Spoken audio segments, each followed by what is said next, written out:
Hello everyone, and welcome to the GRESB Foundation update and 2023 standards changes. My name's Steve Pringle and I'm part of the Member Relations Division here at GRESB, and it's my pleasure to be kicking off our very first Foundation session webinar, which, judging by the amount of registrants, I think it's almost 1,000 now, we may well schedule these on a more regular basis. Also, thanks to those who've taken the time to submit questions in advance. We've received almost 100 over the past 4 to 6 weeks, and we'll be answering those a bit later on this call and also on tomorrow evening's call. So that's at 5 p.m. European time. Now, before we jump into the agenda, I want to reflect upon the fact that both 2021 and 2022 were important years here at GRESB. Now, despite the obvious challenges of the ongoing pandemic and an ever rapidly changing ESG environment, GRESB underwent a significant transformation. In addition to some serious investment in new people and new processes and new systems, the independent GRESB Foundation and its governance model were established. So whilst we were busy establishing the foundation, the growth in the benchmark for real estate and infrastructure still hasn't slowed. Also, the number of investor and partner members has almost doubled in less than 2 years, and the amount of participant members, that's across real estate and infrastructure, now is at almost 1,000, and it will breach that 1,000 mark as we go into the 2023 reporting window. So today we will introduce the important aspects of our governance model, as well as an overview into what you can expect for the 2023 standards changes. You'll hear from Rick Walters, GRESB Chief of Innovation and Standards, as well as Isabelle Tykoczinski, an independent consultant to the GRESB Foundation. Rick and Isabelle will walk you through everything you need to know about GRESB governance. Following on from that, you'll hear from Charles van Thiel, the Real Estate Director at GRESB, as well as Joss Blamire, the GRESB Director of Infrastructure. So Joss and Charles will highlight those specific changes you need to be prepared for the real estate and infrastructure standards assessments for 2023. Finally, we will be holding a Q&A, answering a lot of the questions that we've received already, and also the questions via the chat function, which you can start questioning our team now. So that's going to be led by Katie Graneman and Max Maywald from the Member Relations team, as well as Pam, who works alongside Rick. And also we will have some help from our Member Success team, who are always busy answering any technical and help desk questions. Now, without further ado, I'd like to hand over to Rick Walters for the first presentation. Over to you, Rick. Thank you for that intro. It is a pleasure to be with you. My name is Rick Walters, and I'm the Chief of Standards and Innovation at GRESB and the Secretary of the GRESB Foundation Board. I'm going to provide you with an overview of the governance of the GRESB standards by the GRESB Foundation. Note that some of this may be familiar for those who attended the GRESB Global Results events. The last few years have been important for GRESB, with some key changes under the hood, if you like. In November 2020, we devised a new governance structure consisting of 2 linked organisations. Firstly, the GRESB Foundation, a not-for-profit, independent, mission-driven and investor-led organisation that owns and sets global standards for assessing the environmental, social and governance performance of real estate, infrastructure and other assets. The Foundation is the primary platform for engagement for GRESB with the industry. And secondly, GRESB BV, a profit-for-purpose benefit corporation responsible for assessing, validating, scoring and benchmarking using the standards. GRESB BV staff provide the secretariat for the GRESB Foundation in accordance with the service level agreement. The GRESB Foundation is responsible for defining the GRESB standards, which are a set of guidelines that provide globally recognised and consistent means of assessing and benchmarking the ESG performance of assets and portfolios. With the support of the GRESB Foundation, we engage the services of an independent and experienced facilitator, Altarine Partners, represented by Isabelle Tykoczinski, to assist us with implementing the new governance model, developing a new strategy for the GRESB standards, and devising a new approach to standards development. As the primary platform for the GRESB Foundation places the voice and priorities of GRESB members and partners at the forefront of its work. A new standards development process has been developed, which integrates stakeholder engagement. The recently announced 2023 changes represent the first set of standards developed by the GRESB Foundation that follow this new standards development process. Going forward, this is how the GRESB Foundation intends to fulfill its mission and ensure that the standards remain by the industry, for the industry, and investor-led. The Foundation is led by the Foundation Board, which is the main decision-making body and consists of up to 13 representatives. The Real Estate and Infrastructure Standards Committees oversee the development and maintenance of the GRESB standards. They report to the Foundation Board. The expert resource groups provide expert industry resources that can be called upon to form working groups when needed to review and recommend improvements to the GRESB standards. In 2023, for instance, 2 working groups will be formed to research and review aspects related to the evolving topics of diversity, equity and inclusion and physical climate risk. The board and committees consist of representatives from GRESB members, partners and industry partners. To preserve the investor-led status of the Foundation, Foundation Board is made up of at least 2/3 majority of investor members that are also asset owners. We conducted an open recruitment process late last year through which the board carefully selected its members and members of the standards committees based on criteria including skills and ESG commitment and group diversity criteria such as gender, membership type and location. They also selected the initial expert resource groups following a similar process. Terms on the Foundation governance groups are set to 2 to 3 years and open calls for membership of the groups will run periodically.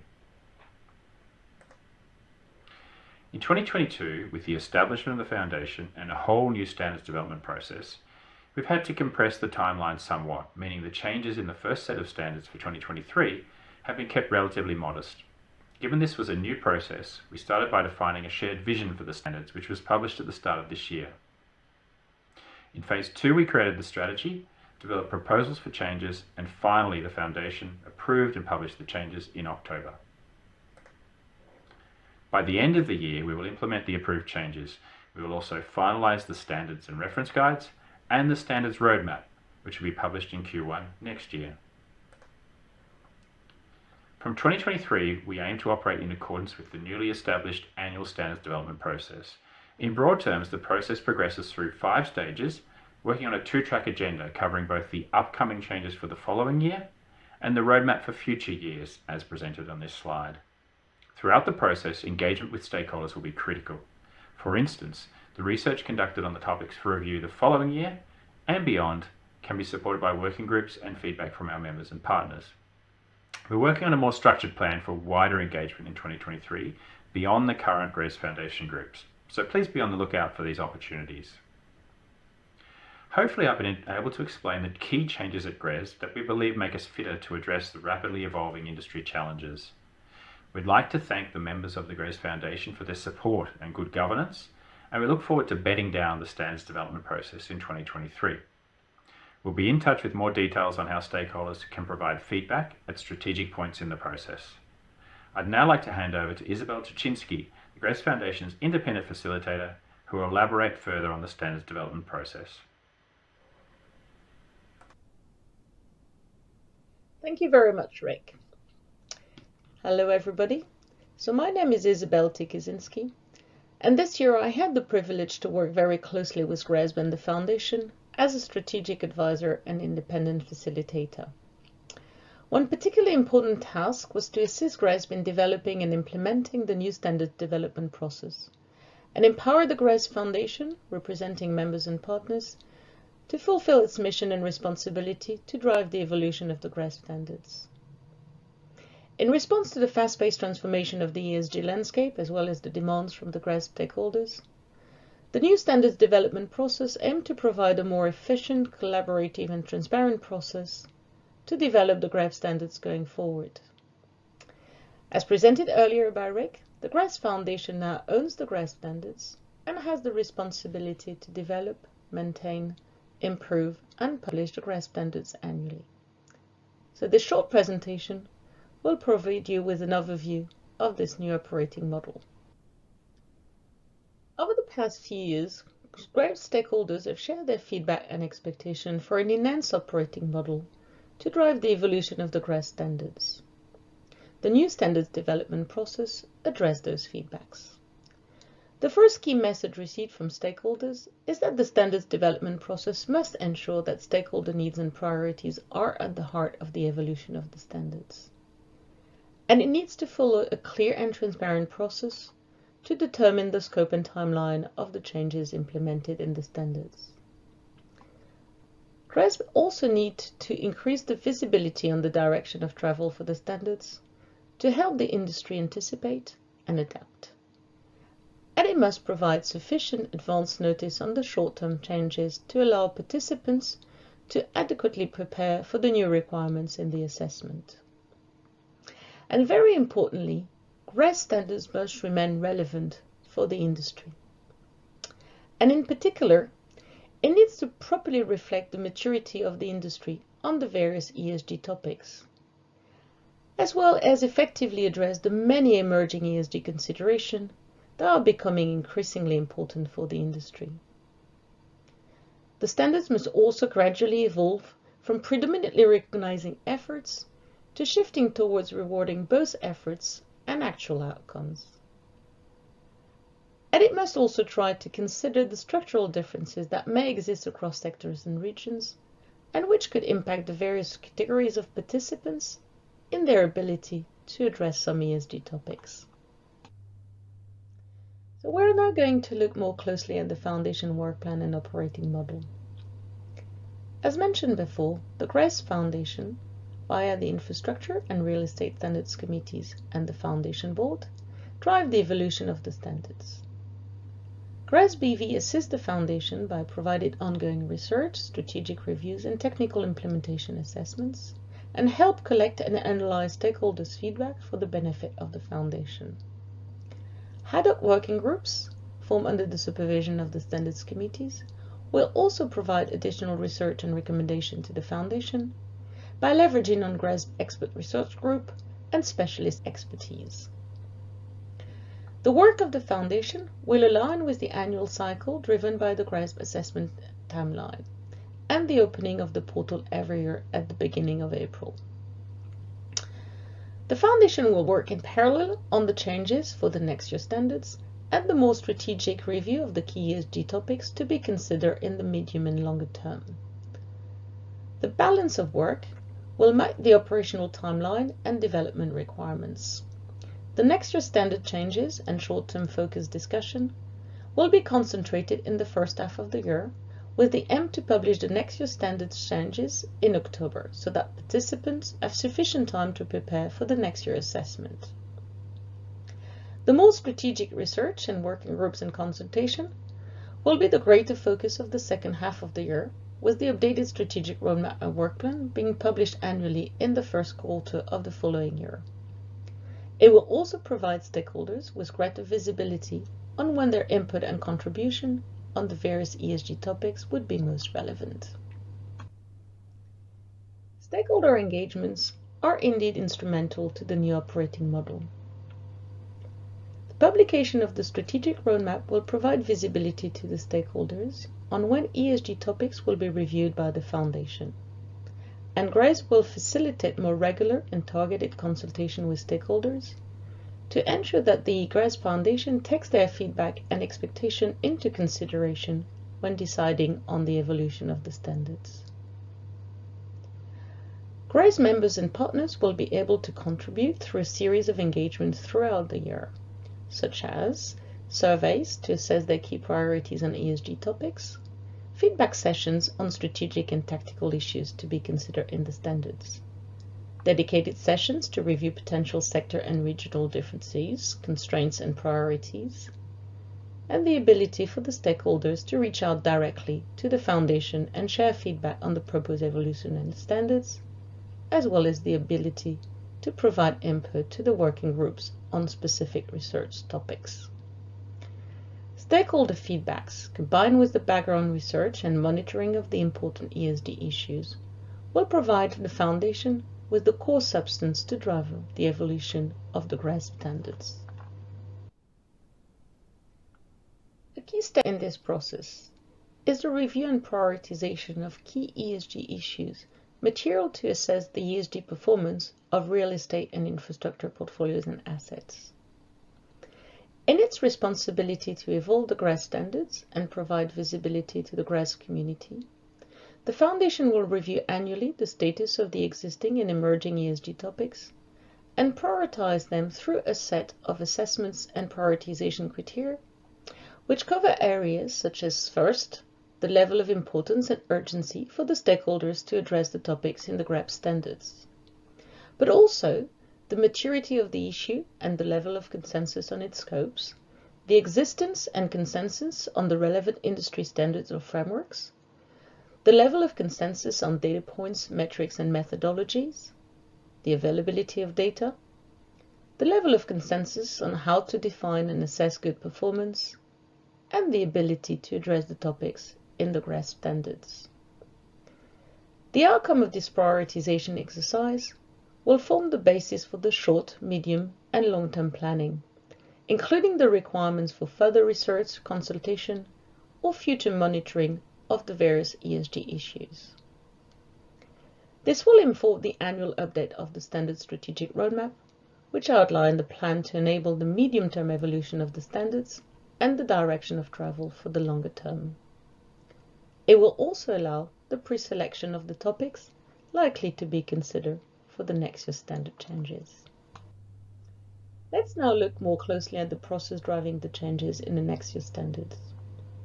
The GRESB Foundation will follow a formalized process to ensure decision on the prioritization and design of the changes are thorough and transparent. The 5 key phases of this annual process are prioritization, design, validation, communication, and implementation. The prioritization exercise will happen predominantly in the first quarter of the year. The objective of this phase is to select the topics that should be considered for the next year's standard changes and will be informed by the prioritization metrics previously described. The outcome of the short-term prioritization exercise is a list of key topics and aspects to be addressed in the next year's standards, as well as an action plan for the topics that need further work in order to be considered at a later stage. The design phase will mostly span over the second and third quarter of the year. The purpose is to translate the selected priority topics into more detailed proposals for inclusion into the next year's standards. The design exercise comprises 2 steps. The first step is to identify the key assumptions and questions that needs to be considered in order to define how the various topics should be addressed in the standards. The next step is to propose technical solution for the actual implementation. The committees will have the opportunity to review, discuss, and assess the proposed approaches, which may be amended or refined in an iterative process to satisfy the different perspectives of the standard committee members. The outcome of the design phase is a set of change implementation features covering the strategic and tactical changes proposed to be reflected in the next year's standards. Validation of the changes should take place towards the end of the summer. The set of implementation features produced at the end of the design phase are formally presented to the Foundation for final review and approval. The Standards Committee shall express their recommendation to the Foundation Board, which then has the opportunity to make the final decision on the approval of the proposed changes. The outcome will be a list of change implementation features approved by the Foundation. Once the next year's standard changes have been approved, the Foundation will publish them for the benefit of the GRESB stakeholders. The aim is to publish the changes in the autumn to allow enough time for members and participants to prepare for the new requirements. Also, following the approval of the next year's standard changes by the Foundation, GRESB will take the responsibility for the implementation of the strategic and tactical changes in the assessment. GRESB will first translate the approved change implementation features into technical specification for the development team. The implementation and testing phase will happen predominantly in Q4 and Q1 to be ready for the opening of the GRESB portal at the beginning of April.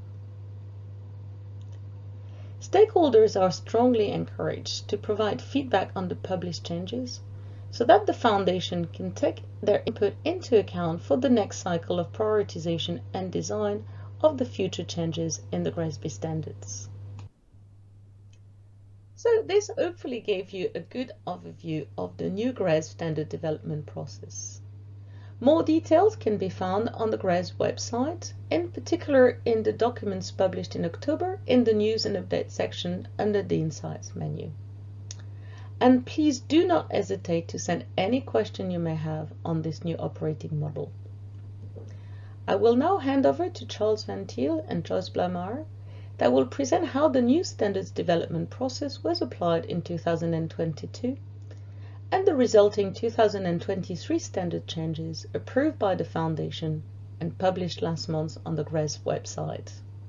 Thank you very much. Good morning or afternoon everyone on the line, and on behalf of the GRESB Foundation we are proud to present to you today the 2023 changes to the GRESB standards. My name is Charles van Thiel and I'm the Secretary of the Real Estate Standards Committee, and as my colleague Rick Walters explained previously, this committee is responsible for overseeing the development and the maintenance of the GRESB Real Estate Standard. I'm also the Director of Real Estate at GRESB, which makes me responsible for the development and the execution of any real estate related products and services. Joss, how are you doing? Very good, thanks Charles. I'm Joss Blamire and I'm Charles's equivalent at GRESB but on the infrastructure side. So I'm Director of Infrastructure and also Secretariat to the Infrastructure Standards Committee. Great, so in terms of agenda for this presentation, we'll be walking you through the main aspects of the 2023 changes, starting with a bit of background as to why those changes exist and why they're relevant for the future of the GRESB standards. We'll then briefly explain how those changes came about this year.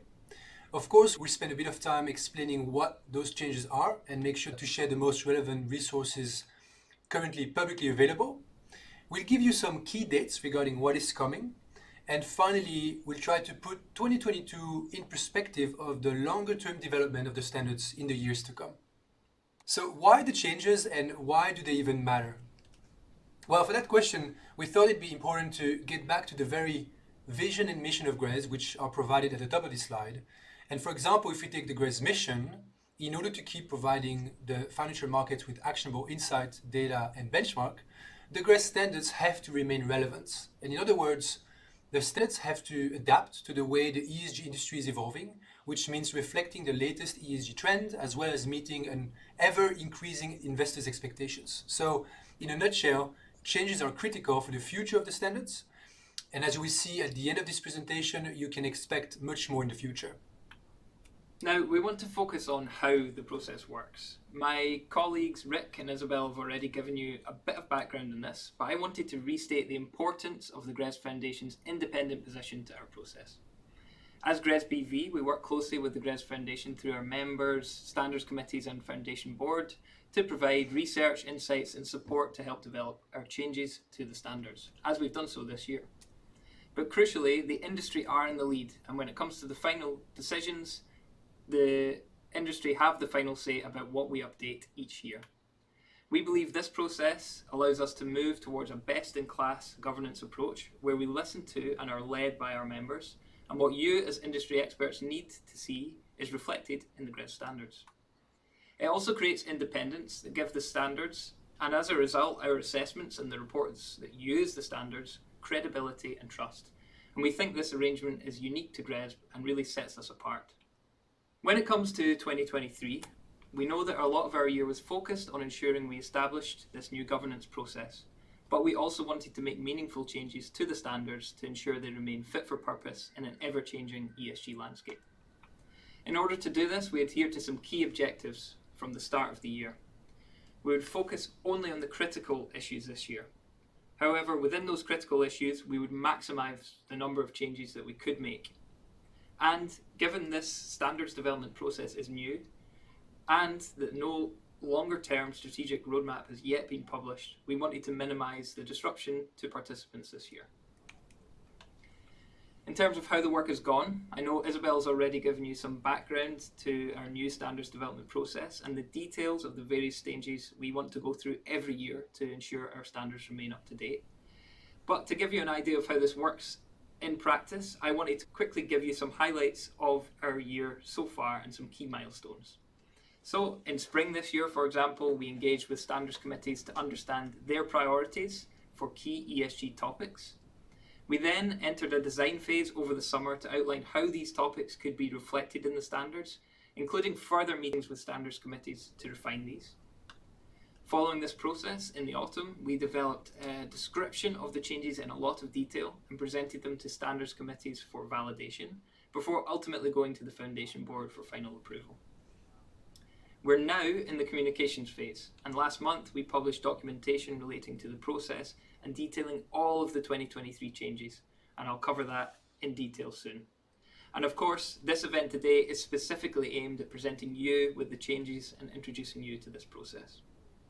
The next step for us is finalising these changes for implementation, and that includes developing technical specifications for our development teams to ensure they're reflected in the GRESB portal before the launch in April next year.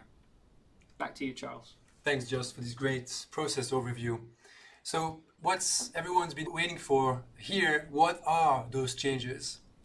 For 2023, the GRESB Foundation has unquestionably put the emphasis on climate, and as an overarching topic, climate is now addressed through multiple ESG issues such as net zero, which refers to the state of reaching net zero carbon emissions for a reporting entity, physical climate risk and transition risk, which are both notions that fully align with the TCFD recommendations, where physical climate risk refers to the risk of an asset to be physically impacted by an event originated by climate change, and transition risk refers to a business risk relating to the transition of a low carbon future.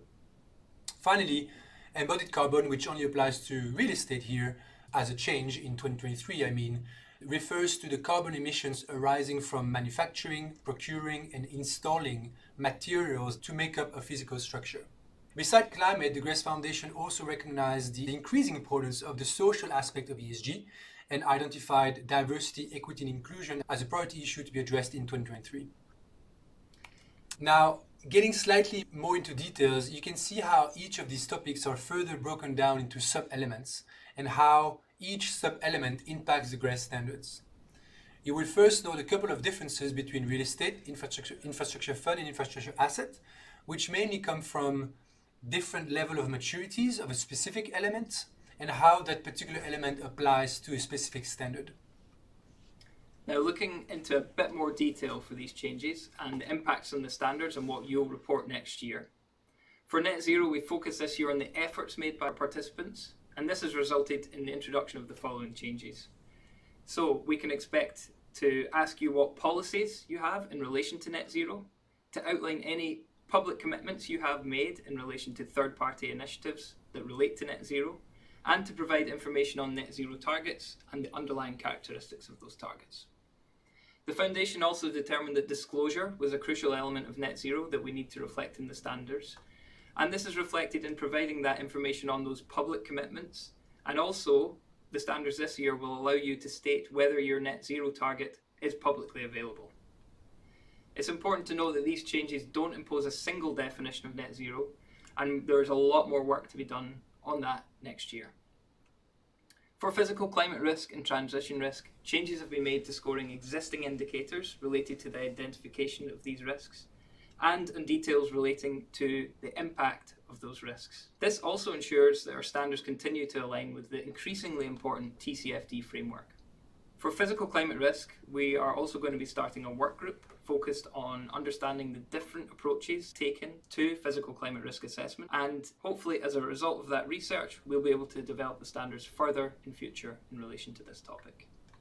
In terms of embodied carbon for real estate this year, the 2023 changes relate to the introduction of a non-scored indicator, aiming to send a signal to the industry that the subject is very material, and again, further work will be undertaken for the next iteration of the standards. In terms of diversity, equity, and inclusion, changes focus on efforts, including the governance of DEI within entities and objectives relating to DEI that entities have. For DEI, a work group will also be formed to look more closely at what the key DEI issues are for the industry going forward, and to consider challenges of reflecting regional differences for DEI and legislation related to DEI data collection. We've also published a number of smaller tactical changes to the standards that make minor improvements and tweaks, or update underlying aspects such as refreshing the available sectors and the materiality tool. Of course, there are a lot of other details that make up the full picture of these changes. Thankfully, these details have already been published at the end of October last month and are available now on our website. For each specific standard for real estate, infrastructure fund and infrastructure asset, you can find information on the background to the changes, a description of the change and how to report on that change. And we've also published more details about the process that we've described today and that Isabelle has outlined earlier, and about how that process was implemented this year, and we've given you details on that in the publication too. And all of this is available on our website now. Thanks, Joss. That was a great overview again. Let's give you a few key dates on what to expect over the next few months. We are currently at the end of November and hosting the member session on the 2023 changes. Between now and beginning of Q1 2023, we'll be working on putting together the 2023 reference guide, which can be used to report to the 2023 GRESB standards. It is, however, important to reiterate that with the list of changes communicated earlier in October that Joss just mentioned, you have all the information you need to start preparing for the 2023 reporting season already, which, as every year, will open on April 1st. Finally, in the course of Q1 2023, we'll be publishing our strategic roadmap, which will provide an overview of the main topics that will be addressed in our standard development process in the years to come. Now, as a closing thought, we wanted to share with you some insight into what we have observed over the last few months and what we can expect in the future. As mentioned earlier, it is critical that the GRESB standards remain relevant to an ever-evolving ESG industry. What we have certainly observed as part of this process is the increasing level of expectations by our investor members, along with a level of sophistication that we've never seen before. Consequently, we can confidently say that the 2023 changes are only the beginning. 2022 was undoubtedly a transition year that involved the former establishment of the GRESB Foundation, along with setting up a new standard development process. Now that we are fully up to speed, GRESB, along with GRESB Foundation, will be able to address much bigger development items necessary to keep up with the continuous evolution of what the world demands in terms of sustainability. In fact, as we speak, we are already working on the 2024 plus priorities and aim to publish, as I said earlier, our strategic roadmap somewhere in Q1 2023. This work can only be improved through your feedback, and we'd love to hear from you. So if you wish to contribute, always feel free to engage with us through your member relation point of contact or by simply using our contact form down below this slide. Thank you very much. Thank you, everyone. Hello and welcome everyone to the live part of our Q&A today, and thank you for everyone who is attending and putting in questions in the chat. We see quite a lot coming in. We'll try and tackle as many as we can during the session today, but if we might not be able to answer your question, don't worry, we are registering all the questions and we will get back to you after the Q&A session. Now, we have a wonderful group of people to help you here. I'll start by introducing myself. My name is Katie Graneman. I'm a manager in the member relations team here at GRESB. I'm responsible for our infrastructure participants, primarily in the EMEA region. And with me as well, we have Pamela Carpio. Pam is our manager for stakeholder engagement, and so she'll be able to answer all of your tricky foundation questions. At least I hope so, Pam. And also with us is Max Maywald, who is an analyst also in the member relations team, and he looks after our real estate members in the DACH region, and hopefully he'll also be able to help with some of those difficult real estate ones, and I'm seeing quite a lot of those, so I think you've got your work cut out for you, Max. Now, you've also had the opportunity to send in questions prior to the Q&A, so we've prepared a few of those, and we'll tackle those first, and then we'll tackle some of the questions that have come in through the chats. So we'll begin with the first question that came in, and I think we saw maybe a few of these come in as well, which was, is GRESB planning to move to absolute intensities in the future? Max, can you maybe speak a little bit to this? Absolutely. Thank you, Katie. So overall intensity assessment is part of this real performance assessment, and recognizing performance of infrastructure funds and assets and also real estate funds is a key priority identified by the industry and therefore also by the GRESB Foundation and GRESB. So this is going to be introduced more more stringent over the next years in our GRESB standard.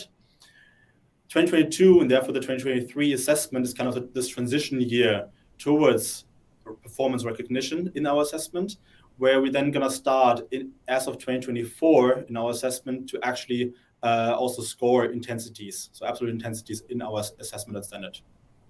Okay, well, everyone be prepared for that. Great stuff. Thanks, Max. We had a question come in that I'll tackle myself, which is the second question: how will GRESB take into account the impact of assets in addition to their performance? This is, of course, a particularly relevant question on the infrastructure side, where so many assets fulfill a very important function in society that is not just about simply providing a service, it's providing a vital service. And so we get asked a lot how we tackle that. And we recognize that that's a very important topic. At the moment, we allow assets to report their social value in the indicator output and impact in the performance component. At the moment, there aren't really any established frameworks for reporting social value. It's something we definitely are monitoring. And if you have any good suggestions, do share them with our team. They are really happy to hear back from you. At the moment, we're really focusing on better scoring the performance side of things. So scoring performance also in the performance component on the quantitative indicators and not just in the management component. So that's a primary focus at the moment in the infrastructure asset assessment, but we are hoping to eventually move more towards including impact into the scoring and into the overall assessment of the assets. So keep an eye out. And like I said, if you have any feedback for our team, they're very happy to receive that. And now a third question we had, and this is one that I think came in quite a few times. It's a very topical subject. It's embodied carbon. And the question was, will GRESB include embodied carbon as an issue for operational buildings? Because I think it is currently covered in the development component for real estate, right, Max? Absolutely, exactly. And if you refer to the list of the 2023 changes, embodied carbon is already tackled as a topic for the next year's assessment in the real estate assessment. However, right now, as Katie already mentioned, this really looks at assessing or capturing data points on embodied carbon on the development side, so only new constructions and major renovations. However, embodied carbon, as it's like this very large looming topic in the entire industry, is clearly identified as a topic for the research by GRESB and the foundation as well. So then hopefully in the future, based on this further research done by us internally, but also with stakeholder engagement, to have then further assessments going on in the future, potentially also on the operational side. However, this has to be discussed with our stakeholder groups as well. Great, thanks, Max. Again, I'm sure that you welcome any feedback from members on this as always. So keep it coming. And again, if you have any questions, put them in the chat. Also, any questions relating to what we just talked about, feel free to put those in. As I said, we'll try to tackle them as much as we can during this part of the session. Another question that we saw coming in a lot, or another topic, I should say, that seems to be very much at the top of mind for a lot of people, is around biodiversity. And a question we got a lot, and I think this comes for both real estate and infrastructure, is, will GRESB further integrate biodiversity issues after 2023? Now, at the moment, it is somewhat included in the in both assessments, but more as an issue, and especially on the infrastructure side, there is an indicator relating to the quantitative reporting of biodiversity, but it primarily focuses on habitat removal and impact on species. It is a topic that we are very much aware of. It's been identified by the foundation as a material issue, and it will be addressed by the standards in the coming years. We will go and continue to monitor the developments around the TNFD, so that Task Force on Nature-related Financial Disclosure, very similar to the work of the TCFD. And we're intending to align to any outcomes of those findings. So as always, we try to make sure that the assessments are well aligned to any external frameworks that are used by our members. And I can see Pam nodding like, yes, that's exactly what we do.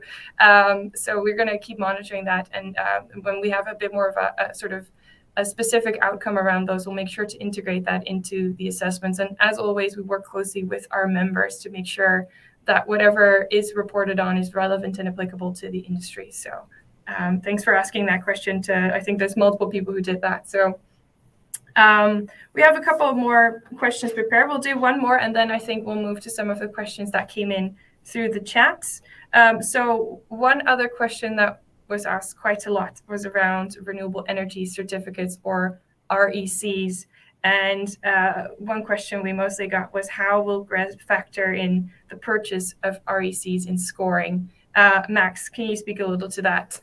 Absolutely. Really. Thank you, Katie. So as you might have seen in our list of changes document that we released around a month ago, GRESB is changing the requirements on reported renewable energy in our assessment next year. This is in order to align ourselves with the Scope 2 quality criteria given by the GHG protocol in the future, of only recognizing renewable energy that is actively procured by the participants, and not renewable energy that is just taken or consumed more or less by being connected to a grid that is decarbonized over time automatically, or therefore like getting an advantage by just being in a country or an area with a decarbonizing grid over time. Now coming to RECs, which is of course one way to claim that you use renewable energy. Here is very important that when you look at the 2023 assessment, you would report to us the 2022 data. So in order to report to us your renewable energy, you would have to procure your RECs or renewable energy certificates for your consumption of in the calendar year 2022, and retire these RECs, meaning you actually state that you use this renewable energy already prior to reporting this data to us. So prior to the reporting deadline next year. So just like really to put this into an example, procure all your RECs for the consumption you would like to report to us in next year's assessment. One last question that came up here as well every now and then was whether it's going to be an evidence requirement for this, and there will not be any evidence requirement yet, at least for the renewable energy certificates. Yes, for 2023 at least, and obviously if we change that in the future, I'm sure Max will let everyone know, right? Absolutely. Perfect. Now I have a question for Pam as well that came in through the chat, so we'll start and hand over to Pam a little bit too. Somebody asked, when will the working group start? So I think there's a few working groups that'll be set up soon. What will that process be looking like, and when will that begin, Pam? Yeah, thanks, Katie. And this is actually a very timely question. Well, as mentioned by Rick and Isabelle a little bit sooner during this presentation, the plan is to kick off these working groups early in 2023. However, what I can perhaps add to what the information that's already been given is that the working groups fall under the remit of our standards committees. And the standards committees are due to meet in exactly 1 week from now to decide not only on the scope, but also the timeline and the deliverables that working groups will have to embark on.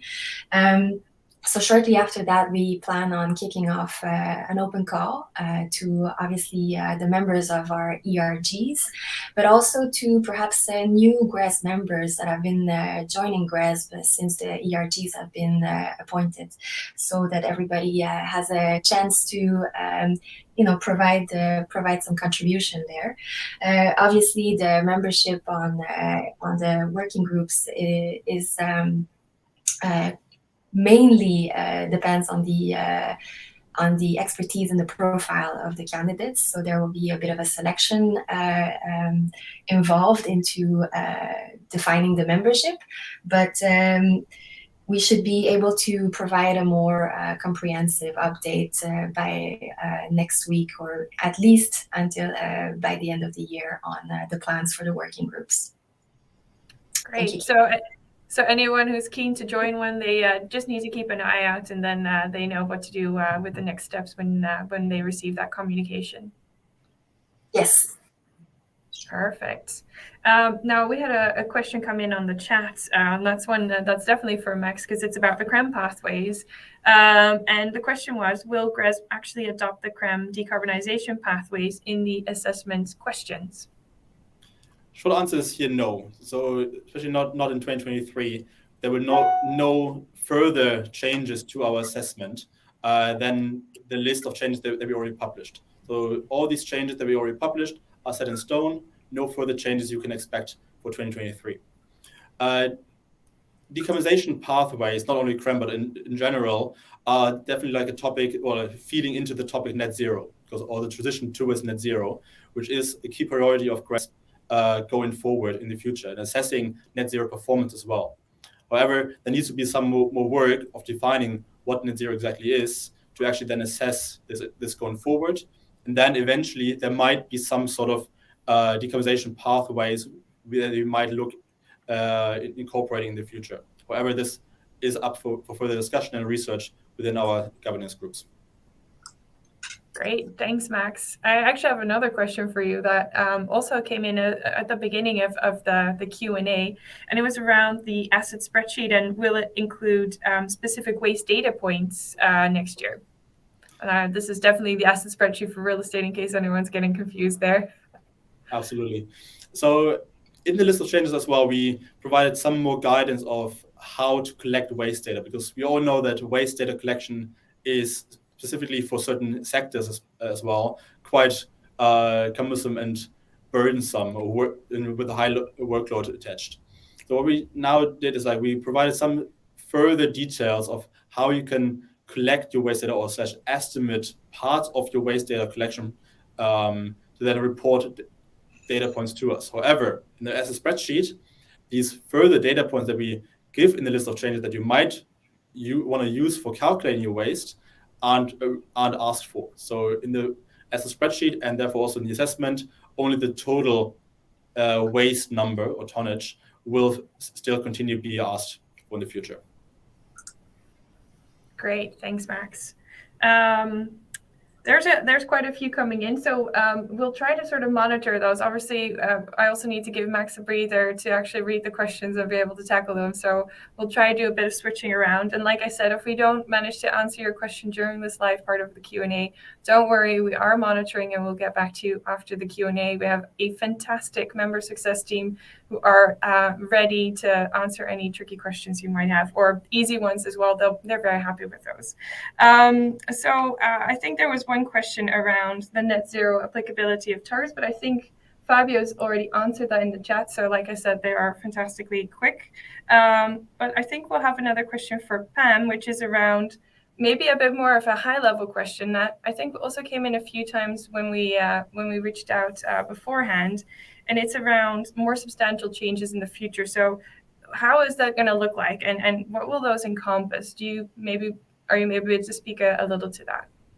Yeah, sure. I mean, I wish I had a crystal ball to do this, but to answer this question. However, as I think it's been highlighted a few times during the presentations, the substantial changes or the changes to come will be responding to what our stakeholders are expressing in terms of needs for reporting or needs for information. So this the plan going forward, and as you know, well explained with Isabelle's presentation, is that we've actually already started working, in a twofold or into two, interrelated work streams. So the plan is to not only tackle the changes for the coming year, but also early in the year to start tackling the strategic direction of the GRESB standards in the medium and long term, in the longer term. So this means that not only there will be consultations or engagement with stakeholders in order to determine what the changes will be for the upcoming year, but we also want to provide all of our participants and all of our users some visibility on what to expect in the coming years. And this will be done early in the year and on an annual cycle.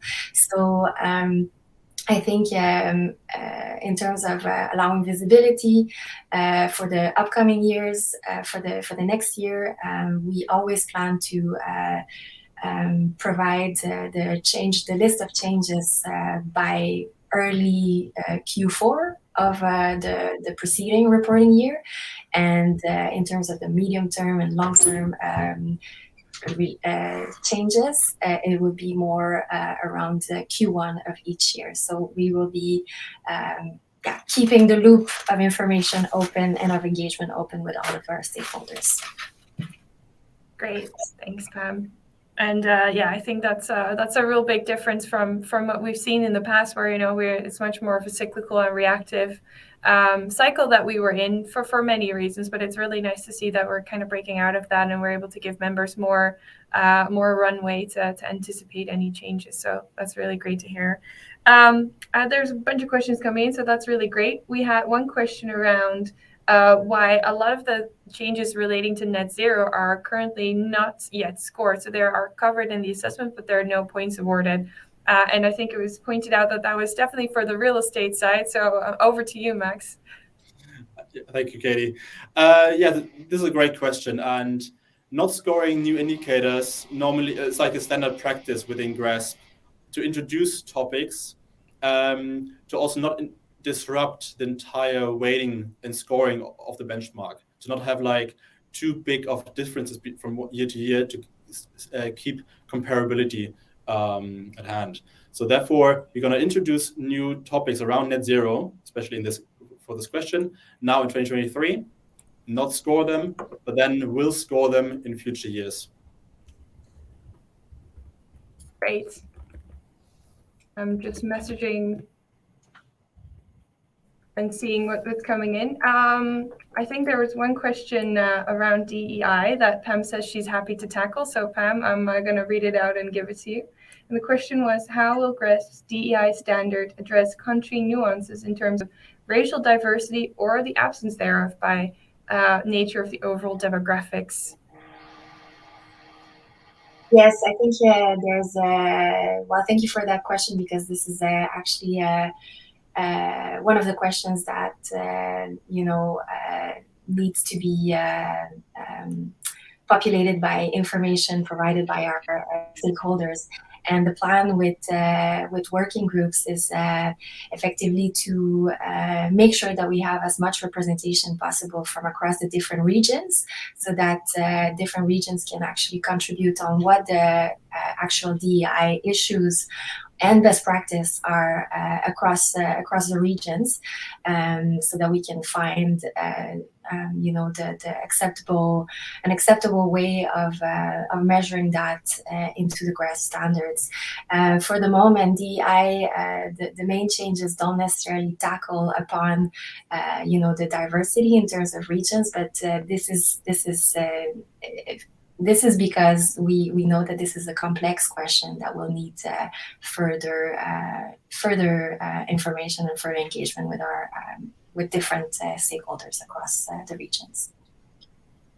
Great, thanks, Pam. And I'm happy to tackle one of the infrastructure ones as well. I think it was answered in the chat, but maybe not everyone's seen it, and I think it is a pretty good question. So I want to maybe also answer that live. And it's from Tsuyama Asami, and they're asking, regarding the infrastructure asset assessment, your list of change says the overweighting of GH1 will remain the same. So this is really around the net zero and how that factors into scoring and how the materiality of that will be affected. So I think this is more a broader question around what will the materiality of net zero look like for the infrastructure asset assessment. Well, simply put, it will be very similar to GHG emissions. So if a topic is relevant, if GHG emissions is highly or medium relevant for an asset, then the same will also apply to net zero. So obviously there will be a few nuances here and there, but that's currently how things are looking. So hopefully that'll tackle your question. And obviously that's all part of our comms as well, to make sure all of the materiality matrices are updated and shared with you before you start your reporting, so you know what to expect when it comes to scoring. Let's see. Max, Pam, are there any questions you want to have answered live? We're sort of chatting on 3 screens for those of you watching, so sometimes it's a little bit of a, where am I looking at? Are there any that you want to answer live? Otherwise, we can also take one of the ones that came in before the call. There's a question on whether or how GRESB is taking into account different national standards when it comes to gathering data. So I can answer this quickly. Because here, really, the GRESB peer group mechanism and peer benchmarking comes into play. So I don't know, you might have been or might be familiar, since you are already part of the GRESB universe for quite some time, that we always create peer groups and then benchmark within these peer groups as well in your assessments. So thereby, automatically, we kind of take into account regional differences, since we only compare yourself against your peers within the same region, or even better, not only region, but also country.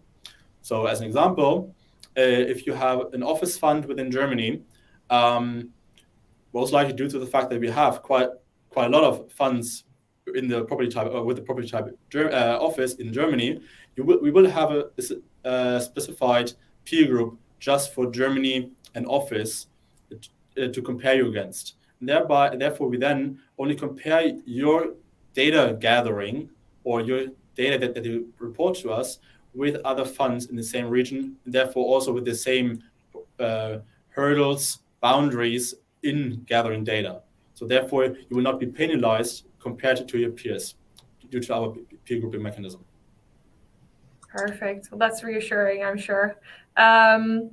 We can answer maybe one last question before we wrap it up. We're nearly at the top of the hour. Are there any other questions that stood out to you, Max or Pam? Otherwise, I will answer one or ask one of the pre-prepared ones. Okay, I'll ask one of the pre-prepared ones. And like I said, I think there are more questions in the chat, but our team does need a minute sometimes to have a look at those. So if we are not answering them, again, we will tackle those afterwards and we'll reach out to you directly. So don't worry, your question will be answered. But one last question then maybe for Max. And that was around the EU taxonomy, or just maybe taxonomies in general, because obviously a lot of our members are confronted with all of these taxonomies coming out and then becoming more and more relevant. Will GRESB include this in the future if entities are compliant with, for example, the EU taxonomy? Yeah, I can definitely start here. Maybe Pam, you want to chip in the end as well. So right now, addressing the role of the taxonomy compliance or overall taxonomies has not been identified as a priority within the GRESB standards.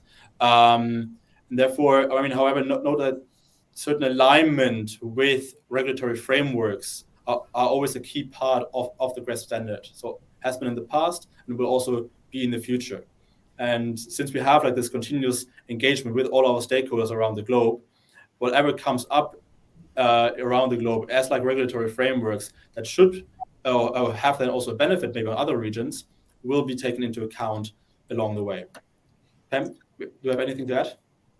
Max, that's exactly right. In every with our new operating model, in every change that is being considered to the GRESB standards, and as also explained or stated in our GRESB vision for GRESB standards, so it is an intrinsic part of how we evolve the standards. So aligning with industry and frameworks, but also taking into consideration sector and regional differences for applicability and feasibility.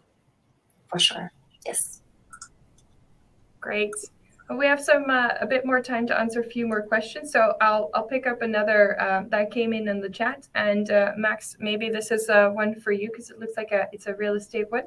And the question was, will GRESB take into account that new assets may have have no need of energy efficiency measures and will not update anything?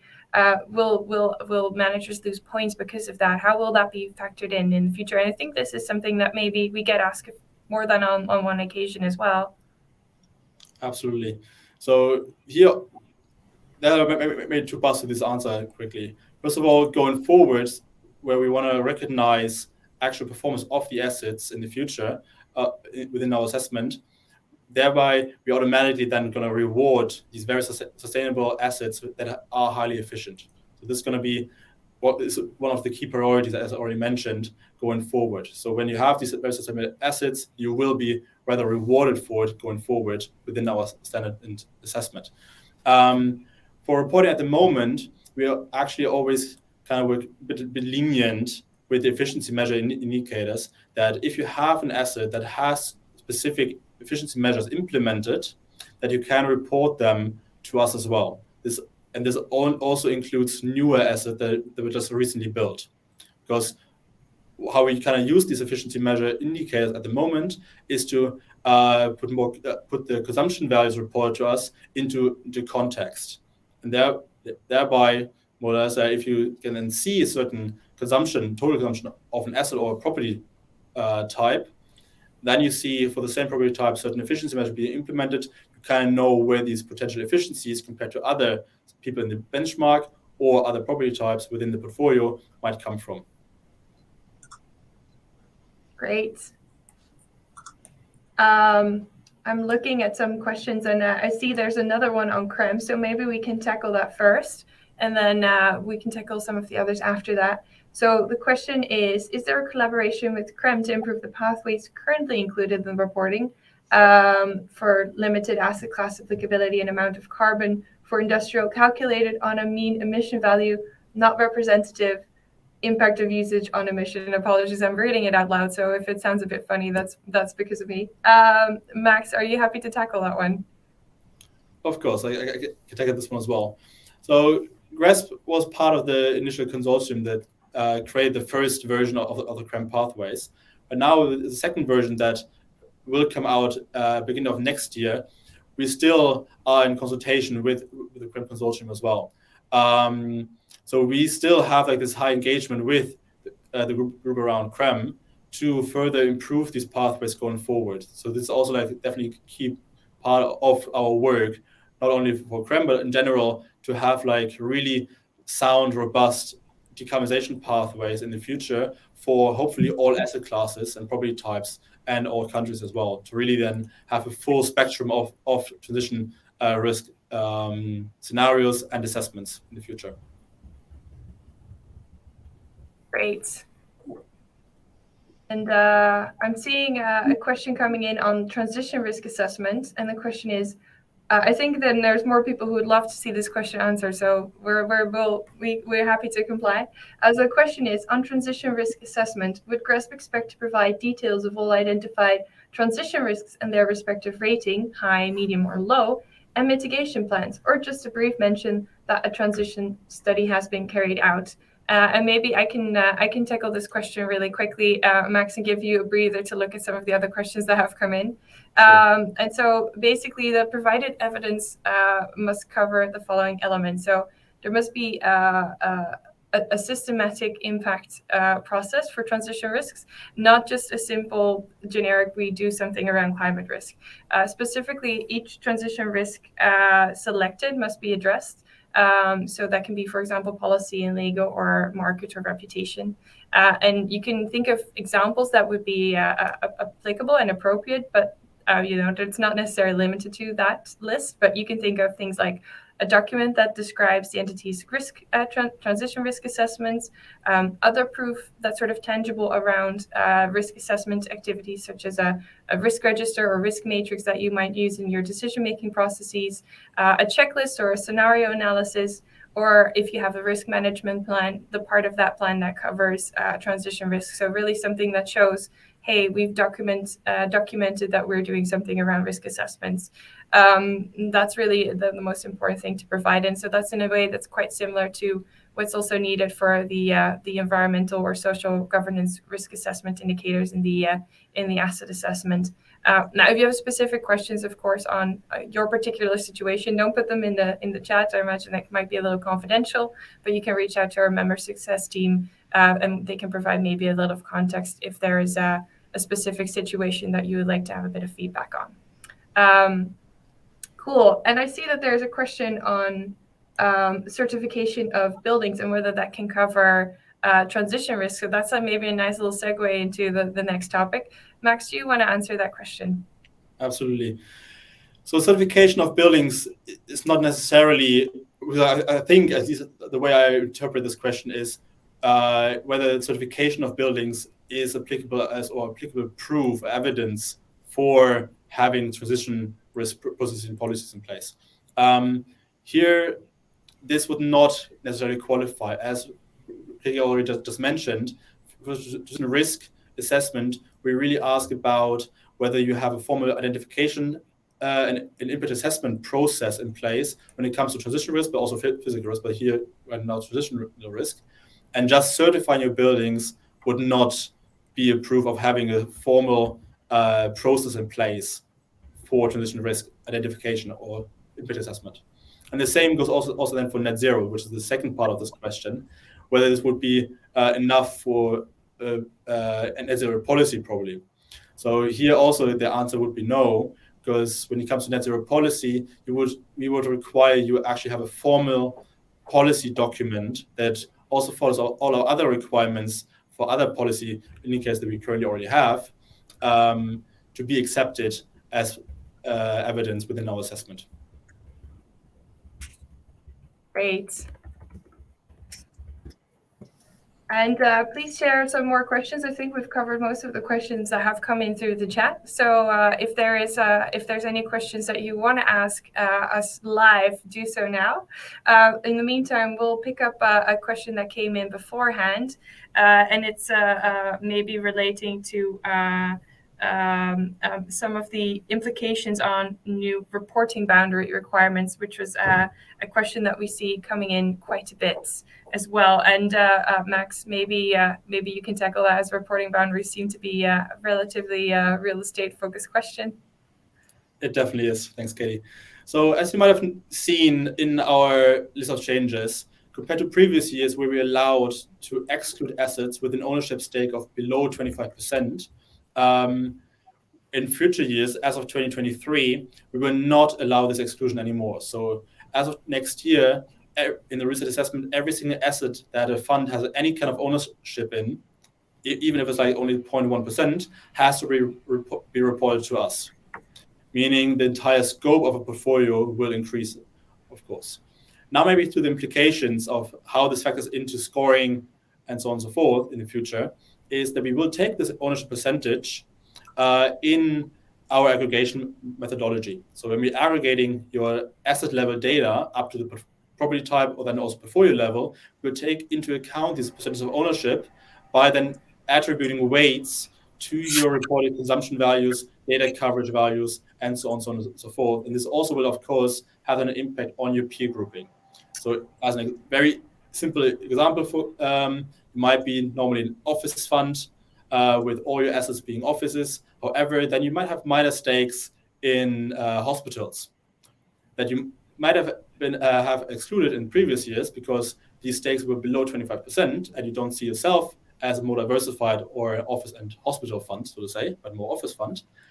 Now you might have to include these, or you will have to include these hospitals with the minor ownership stake. However, since we will take this very low stake that you have in these assets into account, this most likely will not have a significant impact, therefore, on your overall portfolio characteristics and classification. Great, thanks, Max. And I see some more questions coming in. What was required of a net zero policy, and has Max already touched upon that? I don't think you've talked very much about net zero policies, have you, Max? Like, I think we mentioned net zero being addressed but not scored, but not necessarily net zero policies. So do you want to answer that question as well? Of course. So as we already discussed throughout this entire session, of course, net zero is like one of the key topics and priorities going forward in the future, where for now we ask participants to provide whether they have a formal net zero policy in place in our next year's assessment. The way as we already discussed as well, is we don't have a unified definition of what net zero is here already at the moment. Therefore, if you have a formal policy that states that you are on the pathway towards net zero, that you have certain commitments, goals, targets for net zero, or decarbonizing over your portfolio going forward to reach net zero at some point. This will all be accepted within our assessment as of next year, as long as these formal policy documents that you have to upload as evidence follow all other requirements of formal policy documents that we already have in place for your E, S, and G policies that you all had to report to us in previous years as well. Great. Now we're really getting to the end of the session. If there are any final questions, do put them in the chat now, and then we can maybe hopefully still address them before we close off.